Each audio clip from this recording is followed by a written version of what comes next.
Hello students, welcome to my YouTube channel. Myself CMMS Sompura. अभी तक के हमने वीडियो के अंदर प्रीवियस वीडियोस के अंदर कैपिटल गेन स्टार्ट किया था. कैपिटल गेन के अंदर मैंने सेक्शन 14 सेक्शन 54 आपको समझा दिया था कि सेक्शन 54 जो एग्जामिशन स्कीम है वो क्या है. ठीक है, आई होप सो वो क्लियर है आपको. अगर आपको नहीं क्लियर है please go there and watch the video. सारे वीडियोस मैंने लाइन बाय लाइन अपलोड किए हुए हैं, प्लेलिस्ट में अपलोडेड है. प्लीज वहाँ पे जाओ, अकाउंटिंग एंड टैक्सेशन SY/BCom 73 का प्लेलिस्ट है, वहाँ पे सारे वीडियोस अवेलेबल है, वहाँ पे जाके देख सकते हो. ठीक है, तो अब यहाँ पे मैं जो सिखाने वाला हूँ that is section 54 EC. Another section, ये भी थ्योरेटिकली आपको काम आ सकता है, जो लॉजिकली मैं बताऊँ उतना आपको याद रखना है. सेक्शन 54 EC भी जो है ना वो लॉन्ग टर्म कैपिटल गेन के ऊपर बेनिफिट मिलेगा. अगर आपको लॉन्ग टर्म कैपिटल गेन हुआ, लेकिन किस चीज के ऊपर, वो चीज उन्होंने स्पेसिफिकली बोला है. Capital gain on transfer of land and building और बोथ. मतलब लैंड एंड बिल्डिंग के ऊपर, मतलब सिंपल है, residential house property. Simple, land या बिल्डिंग, आपके पास कोई लैंड है या बिल्डिंग है आपके पास, वो दोनों चीज को आपने बेचा, या कोई एक भी है या दोनों है, दोनों चीज को आपने बेचा, उसके सामने आपने इन्वेस्ट किया इन सर्टेन बॉन्ड्स में. मतलब सिंपल है कि आपकी रेसिडेंशियल हाउस प्रॉपर्टी हो, या तो वो लोग स्पेसिफिकली बोलते हैं इसके अंदर लैंड एंड बिल्डिंग. सिंपली अगर आपको बोलूं लैंड एंड बिल्डिंग के सामने आपने बॉन्ड्स परचेज किए. लैंड एंड बिल्डिंग्स अगर आपके पास था, घर था, वो भी लैंड एंड बिल्डिंग में ही आएगा. वो चीज आपने सेल करके कैपिटल गेन कमाया, लॉन्ग टर्म कैपिटल गेन. उसके सामने आपने बॉन्ड्स परचेज किए, स्पेसिफिकली जो स्पेसिफाइड है वो बॉन्ड्स में अगर आपने पैसे डाल दिए तो आपका कैपिटल गेन जो है वो एग्जेम्प्ट हो जाएगा. It is that simple. ठीक है, तो लैंड एंड बिल्डिंग के सामने बॉन्ड्स, स्पेसिफाइड बॉन्ड, आपका गेन कौन सा होना चाहिए, लॉन्ग टर्म कैपिटल गेन. ये जो बेनिफिट है वो किसी को भी मिल सकता है, किसी को भी मिल सकता है in the sense any person मतलब क्या, कंपनी को भी ये चीज का बेनिफिट मिल सकता है, कोई भी artificial AOP BOI individual HUF सबको इस चीज का बेनिफिट मिल सकता है. 54 EC is available for any person, ये भी चीज लिखी हुई है यहाँ पर. टाइम लिमिट मतलब क्या, कितने टाइम लिमिट में उसको इसको इन्वेस्ट करना पड़ेगा. मतलब सपोज जिस दिन उसने सेल किया, बहुत इंपॉर्टेंट है, जिस दिन उसने सेल किया उस दिन से 6 महीने तक में उसको इन्वेस्ट कर देना है बॉन्ड्स में. अगर नहीं किया तो फिर इन दैट सिनेरियो उसको वो एग्जेम्पशन नहीं मिलेगा. सिंपल, 6 महीने, within 6 months of the date of transfer के 6 महीने के अंदर अंदर आपको देना कर देना है. तो यहाँ पे मैं बता देता हूँ आपको क्या है ये चीज जल्दी से. सपोज अगेन यहाँ पे बता देता हूँ क्या है कि सपोज 31/12/2022 को उसने क्या किया था, सेल किया था. तो विद इन 6 मंथ क्या हो जाएगा, 31/6/2023. ये 6 महीने के अंदर अंदर विद इन 6 मंथ ही has to transfer that asset transfer करना पड़ेगा, सॉरी इन्वेस्ट करना पड़ेगा बॉन्ड्स के अंदर, तो ही उसको एग्जेम्पशन मिलेगा, वरना नहीं मिलेगा. अब वो कौन से बॉन्ड्स है जिसके अंदर वो इन्वेस्ट करेगा तो ही मिलेगा. हाँ, ये MCQ के लिए बहुत काम का है. 4 ही बॉन्ड उन्होंने बताया है कैपिटल गेन को एग्जेम्प्ट करने के लिए. 4 ही बॉन्ड्स है जो उन्होंने बताया. NHAI मतलब क्या, national highway authority of India, NHAI. RECL, railway electrification corporation limited, sorry rural electrification corporation limited. PFCL मतलब public finance corporation limited. And IRFCL, Indian railway finance corporation limited. ये 4 बॉन्ड्स हैं. ये 4 के अंदर अगर आपने, ये 4 में से कोई भी एक के अंदर आपने इन्वेस्ट कर दिया तो वो कैपिटल गेन आपका एग्जेम्प्ट हो जाएगा. इसकी मैक्सिमम लिमिट 50 लाख रुपए की है. ये स्कीम जो है, ये एग्जेम्पशन जो है 54 EC, उसके अंदर आपको 50 लाख रुपए तक का बेनिफिट मिल सकता है. 50 लाख से ऊपर का नहीं मिलेगा किसी में भी. भाई 4 के 4 में से किसी एक में आपने 50 लाख भी डाल दिया, दैट्स इट, पूरा मिल जाएगा. फिर उसके बाद कहीं पे भी डालोगे पैसे इसके अंदर, ये 4 में से 4 मैक्सिमम 50 लाख रुपए का बेनिफिट मिलेगा, 50 लाख से ऊपर नहीं मिलेगा. एक दूसरी कंडीशन, 50 लाख रुपए का जैसे बेनिफिट आपने लिया, वो बॉन्ड में पैसे डाले, वो बॉन्ड को आप 5 साल तक फिर आप बेच नहीं सकते. 5 साल तक आपका लॉक इन पीरियड रहता है. 5 साल के अंदर बेच दिया तो वो वापस टैक्सेबल हो जाएगा. 5 साल के बाद आप बेच दो, चलेगा. ठीक है, ये इंपॉर्टेंट था. ठीक है, तो वापस एक बारी सेक्शन समझा देगा. बहुत ही सिंपल सेक्शन है सेक्शन 54 EC.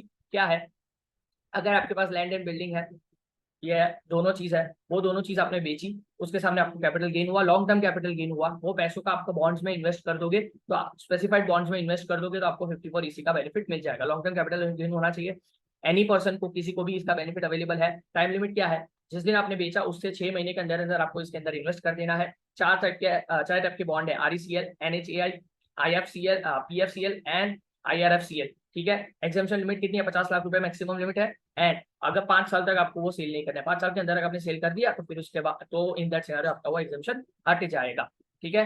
तो इसका एक सम कर लेते हैं, आराम से आपको समझ आ जाएगा। जैसे हम कैलकुलेट करते हैं वैसे ही करना है, इसमें ज्यादा और कुछ करने की जरूरत नहीं है। ये रहा सेक्शन 54 EC का सम। इसको हम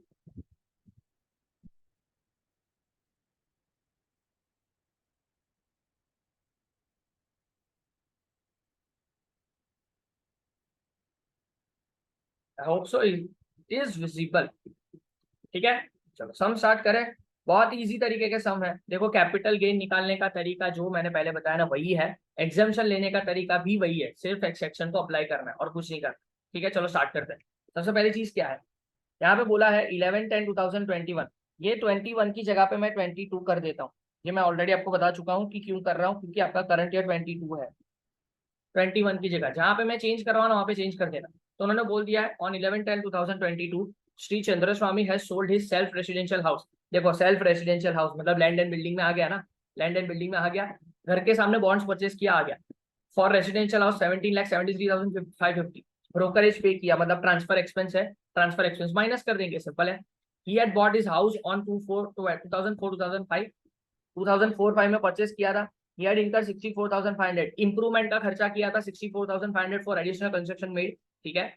on 1/3/2022 rupees 10 lakh was invested in 5 years bonds of NHAI, देखो national highway authority of India.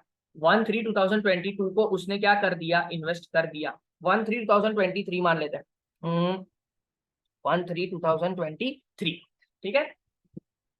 Relevant cost of index दिया। देखो अब पहले पूरा सिनारियो क्लियर कर देता हूँ। क्या करना पड़ेगा, सबसे पहले हमें कैपिटल गेन निकालना पड़ेगा। कैपिटल गेन कैसे निकालेंगे, सेलिंग प्राइस में से हम पहले ट्रांसफर एक्सपेंस जो है वो माइनस करेंगे 64,000, फिर कॉस्ट ऑफ एक्विजिशन माइनस करेंगे, कॉस्ट ऑफ इंप्रूवमेंट भी माइनस करेंगे, कैपिटल गेन आएगा। कैपिटल गेन के अंदर से क्या हमें 54 EC का बेनिफिट मिलेगा कि नहीं मिलेगा, पहले अप्लाई कर देते हैं। सारे एसएससी को पहले तो मिलता है benefit, self residential house property है, हाँ। घर के सामने क्या स्पेसिफाइड बॉन्ड्स में इन्वेस्ट किया है, हाँ NHAI में ही इन्वेस्ट किया है, NHAI में इन्वेस्ट किया है, वो भी 50 लाख रुपए का अंदर ही है, 10 लाख रुपए इन्वेस्ट किया, ठीक है मिल जाएगा। लेकिन क्या स्पेसिफाइड लिमिट में किया है, हाँ। सेल का कौन से दिन सेल किया है, पहले देख लेते हैं कि 11/10/2022 को, 11/10/2022 को उसने क्या किया, सेल किया। तो उसके 6 महीने गिन लेते हैं। तो 11/10/2023, सॉरी 6 महीने ऐड कर देते हैं यहाँ पे,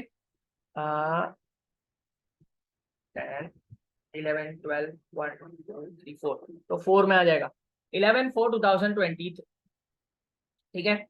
तो 10 11 12 1 2 3, ठीक है 3 में आएगा, सॉरी, तो 3 में आ जाएगा। तो 11/3/2023 तक में उसको इन्वेस्ट करने हैं कहीं पे भी पैसे। किसमें कर दिए उसने, तो 1/3/2023 में कर दिए, हाँ 6 महीने के अंदर है, हाँ देख लेना। 1/3 में उसने इन्वेस्ट कर दिया, मतलब विद इन 6 मंथ्स उसने इन्वेस्ट कर दिया, तो ये 10 लाख रुपए एग्जाम्पशन मिल जाएंगे। सम तो यहाँ पे ही खत्म हो गया, सम तो यहाँ पे ही खत्म हो गया अपना, ठीक है। तो चलो अब सॉल्यूशन लिखते हैं। सबसे पहले क्या लिखना है, देखो ये सारी चीज अब नहीं लिखूंगा, प्रीवियस ईयर 2020-23 असेसमेंट ईयर लिखना है, फिर computation of capital gain of that particular person, that's it, ठीक है। तो यहाँ पे लिख देता हूँ सेल कंसिडरेशन। सेल कंसिडरेशन है 17,73,550, लेस करता हूँ ट्रांसफर एक्सपेंस जो डायरेक्टली माइनस हो जाता है, ट्रांसफर एक्सपेंस 64,000 रुपीज का ट्रांसफर एक्सपेंस है।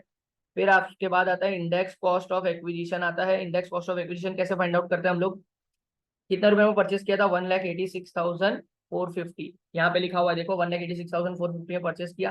करंट ईयर का इंडेक्स 331 है, ये ऑलरेडी मैं बता चुका हूँ बहुत सारे वीडियोस के अंदर। 2022-23 में 331 का इंडेक्स आएगा। 331 डिवाइड बाई इस साल में परचेस किया था 2004-5, इन्होंने लिखा है 4-5 का इंडेक्स कौन सा है, 113 कर लेते हैं। 186,450 into 331 divided by 113, that would be 546,150, 546,150, ठीक है। Less index cost of improvement, improvement कब करवाया उन्होंने, 64,500 का इम्प्रूवमेंट करवाया, ये रहा 2007-8 में इम्प्रूवमेंट करवाया। करंट ईयर है 331 उसका इंडेक्स, एंड 7-8 में उन्होंने इम्प्रूवमेंट करवाया, तो 7-8 का इंडेक्स ये रहा 129। ये एग्जामिनेशन में आपको इंडेक्स नंबर देंगे, हाँ आपको टेंशन लेने की जरूरत नहीं है। 64,500 into 331 divided by 129, that would be 1,65,500 minus कर देते हैं, ठीक है। इसका आपका बेनिफिट आ जाएगा 17,73,550 less 64,000 less 546 150 less 165 500 is equal to तो 997,900। ये आपका लॉन्ग टर्म कैपिटल गेन है, ये आपका लॉन्ग टर्म कैपिटल गेन है। देखो आपने तो 10 लाख इन्वेस्ट किए थे, पर आपका तो लॉन्ग टर्म कैपिटल गेन ही 997,900 है, तो मैक्सिमम आपको गेन कितना मिलेगा 997,900। अगर 10 लाख से ऊपर भी आपका गेन होता तो भी 10 लाख का ही बेनिफिट मिलता, क्योंकि 10 लाख ही इन्वेस्ट किए, जितना इन्वेस्ट किया होगा उतना ही मिलेगा, और मैक्सिमम 50 लाख ही मिलेगा। सपोज आपका यहाँ पे 1 करोड़ का बेनिफिट होता तो आपको 50 लाख का ही बेनिफिट मिलता मैक्सिमम, भले ही 1 करोड़ का इन्वेस्टमेंट है और आपका 1 करोड़ का फायदा भी है, तो भी 50 लाख ही मैक्सिमम मिल सकता है, जो उन्होंने बोल दिया।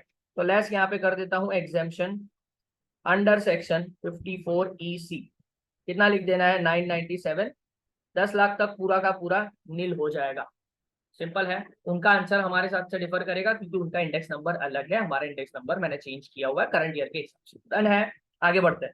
फिर उसके बाद नेक्स्ट हम करते हैं, क्या बोला उन्होंने, ऑन 15/11/2022 कर देता हूँ अगेन, ये 2022, Shri Athawale an ordinary resident and Indian citizen has sold his commercial building again land and building में आ गया 18,84,000 rupees and incurred 40,000 as transfer expense charges in connection with its sales. The original cost of commercial building 1988 and 89। देखो 2001 से पहले अगर कोई भी चीज आपने परचेस की है तो हमें कौन सी फेयर वैल्यू लेनी है, 2001 की फेयर वैल्यू लेनी है। और 2001 की फेयर वैल्यू लेंगे 2,50,000 जो भी होगी फेयर वैल्यू ऑन 1/4/2021 4 लाख रुपए। हम तो 4 लाख कंसिडर करेंगे, इसको भूल जाएंगे, इसको कोई लेना देना नहीं है, हमारे लिए 4 लाख इंपॉर्टेंट है, ठीक है। ऑन 10/2/2023 ऐसा 10/2/2023 यहाँ पे मैं चेंज कर देता हूँ। He has invested 5 lakh in 5-year bond of Rural Electrification Corporation RECL। RECL में इन्वेस्ट किया भाई उसने, कितने रुपए भाई 5 लाख रुपए इन्वेस्ट किया, 50 लाख से तो अंदर ही है, पूरे के पूरे मिल जाएंगे, ठीक है। रिलेवेंट कॉस्ट ऑफ इंडेक्स, अरे बहुत ही सिंपल समय। देखो सेल कितने में सेल किया, उन्होंने 18,84,000 रुपीज में सेल किया, लेस ट्रांसफर एक्सपेंस, जितना खर्चा किया ट्रांसफर एक्सपेंस पूरा माइनस कर दो, 40,000 रुपए का खर्चा है, सीधा सीधा। लॉन्ग टर्म कैपिटल गेन है, कब परचेस किया था 88-89 में, कब सेल किया 15/11/2022, मतलब 22-23 में सेल किया, तो less index cost of acquisition. Index cost of acquisition करेंगे, इंडेक्स कॉस्ट ऑफ एक्विजिशन कैसे करेंगे, कब हम कौन सी वैल्यू लेंगे, 4 लाख रुपए वाली, 4 लाख रुपए मल्टीप्लाई बाय करंट ईयर का इंडेक्स मैंने बताया था 2022-23 का इंडेक्स है 331, 331 डिवाइडेड बाय कब परचेस किया था हमने वैल्यू 2001 की ली है, हाँ 2001 की वैल्यू लिया तो 2001 का ही इंडेक्स नंबर आएगा। वैसे 88-89 का इंडेक्स नंबर है ही नहीं, तो कैसे देंगे वो लोग आपको, 2001-2 का ये इंडेक्स नंबर है 100। 4 lakh multiply by 331 divide by 100, that would be 13,24,000, 13,24,000 rupees, ठीक है। ये आ गया, दैट्स इट। और कोई इंप्रूवमेंट और वो सारी चीज तो है नहीं, माइनस कर दे 18,84,000 minus 40,000 minus 13,24,000, that would be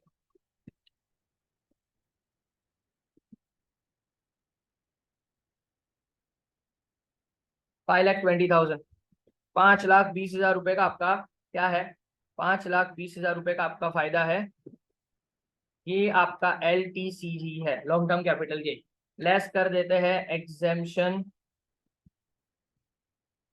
under section 54 EC, ऐसा लिखना पड़ेगा आपको, इन्वेस्टमेंट इन RECL, कितने रुपए का, 5 लाख का इन्वेस्टमेंट है, ठीक है, माइनस कर दो 20,000 रुपए टैक्सेबल कैपिटल गेन, ऐसा लिख देना।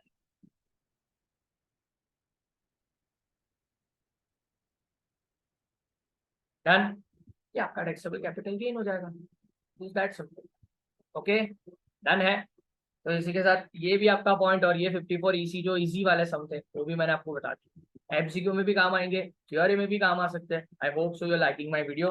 Once again it's a request, please अगर आप वीडियोस देख रहे हो अच्छे लग रहे हो तो लाइक तो कर ही सकते हो, लाइक करने में इतना कुछ जाएगा नहीं, अच्छे वीडियोस लग रहे हो तो कमेंट भी थोड़ा बहुत कर सकते हो, ठीक है। And if you have any doubt you can ask me in the comment section. Thank you so much, we shall meet in the next lecture. इसके बाद वाले वीडियो के अंदर मैं आपको 54F पढ़ाऊंगा, जो भी इजी वाला सेक्शन है, थोड़ा बहुत उसके अंदर चेंजेस है पर चलेगा, ठीक है। Thank you so much once again, keep watching the videos, keep working hard on your examination, all the best for your examination and keep supporting. Thanks a lot.